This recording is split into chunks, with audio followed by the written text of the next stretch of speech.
young men like my dad, he didn't just pick himself up one day and say, oh, England sounds nice, I'm going to come. He had been invited here to come and contribute to the Commonwealth and build up the mother country.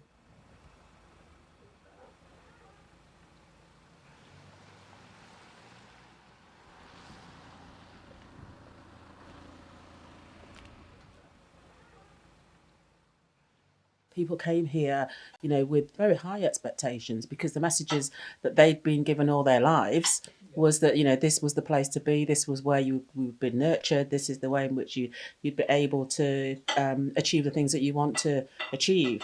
So I went to school here, the only black girl there. They used to have a certain smile on their face, but it was like a funny smile. And I used to think, why do they, you know, smile at me like that? Yeah. Being a child, you don't really know until you get older, you understand. They don't really want you here, you know, but you just deal with things, get on with it. My dad was here for over 40 years and faced down, you know, all the racism. We grew up with stories of Daddy and his friends talking about the race riots in Nottingham and being confronted by teddy boys. That was their first experience of a hostile environment. And now this is their second experience of a hostile environment. And we're not talking about all the experience and the discrimination that happened in between there. So I went on holiday with Samantha, my daughter. Then on the way back now, I was on the phone to you. And I'm saying, I'm coming back now. Excited. Yeah, nice coming back. And tried to get through. The man said no. And I'm saying, shouting to Samantha, just hang on a minute, I'm coming in a minute. No way. At one point, it was just me on my own. Sometimes my mum would call me and I'd see the call. I'd just be honest, I'd see the call sometimes. And I just used to think, she's left me. But when you look at it, it's not her fault, it's the government, it's the people. So just before I went out, that's me. Before I went out to Jamaica. And this is how I was in Jamaica. I had nowhere to live. At one stage, I slept on the metal chairs in the reception in Savannah Hospital. Oh, you don't know what I've been through, hell. Every employee had a CRB check, and they were saying that I haven't got the precise paperwork. They just sacked me and I was so sad. I went to the jobs in 2012 because we couldn't eat, we couldn't survive. If I didn't have my family backing me, behind me, I might have taken my own life. Emotionally, I was broken. Physically, broken. Didn't know who I was because the government put that stumbling block in front of you.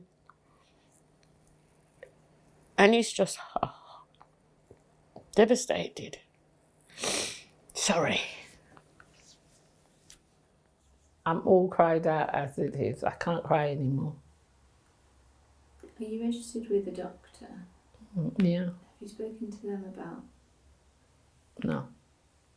Why is that? I don't know. I don't know. I'm from the old generation where you just don't talk to other people about your feelings.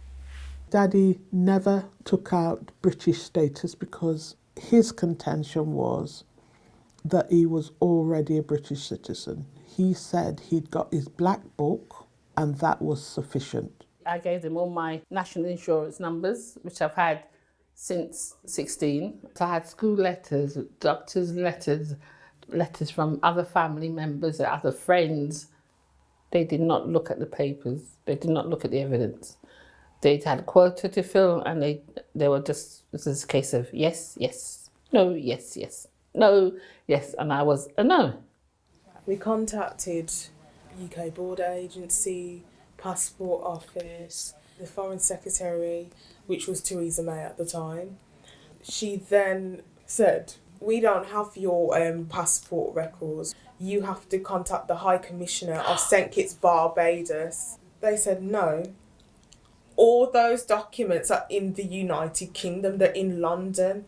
We went back to them. No, we don't have them. Contact St Kitts Embassy, and we were just going around in circles. How are you going to put it right if the people in power can't help you and assist you to do that?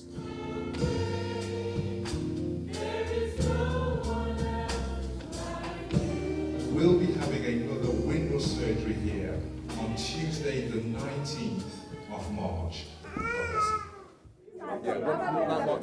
When the Windrush scandal broke, we made a cursory announcement just to say if anyone is potentially worried about their status, please come and speak to some of the ministers. We were astonished to see how many people from our own congregation came back to us. People needed pastoral support, emotionally and psychologically, because they were frightened. And number two, we recognised that people needed legal support. The cost of that was borne by the community itself. And so as a community, we've borne the cost of rectifying the situation which the government had placed on our own people.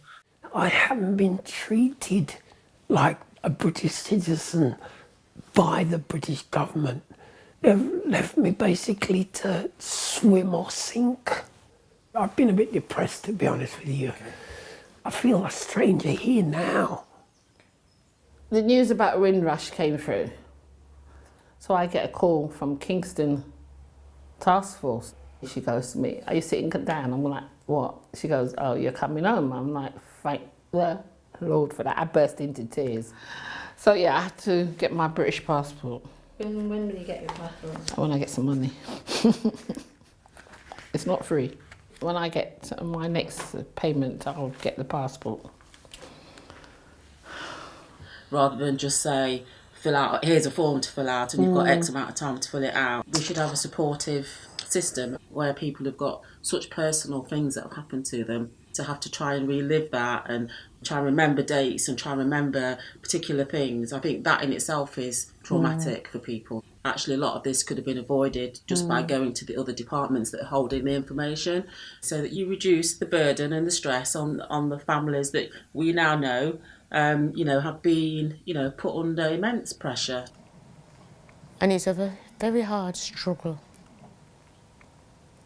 And I want them to right the wrong that they've done, not just to me, to other people that they've done.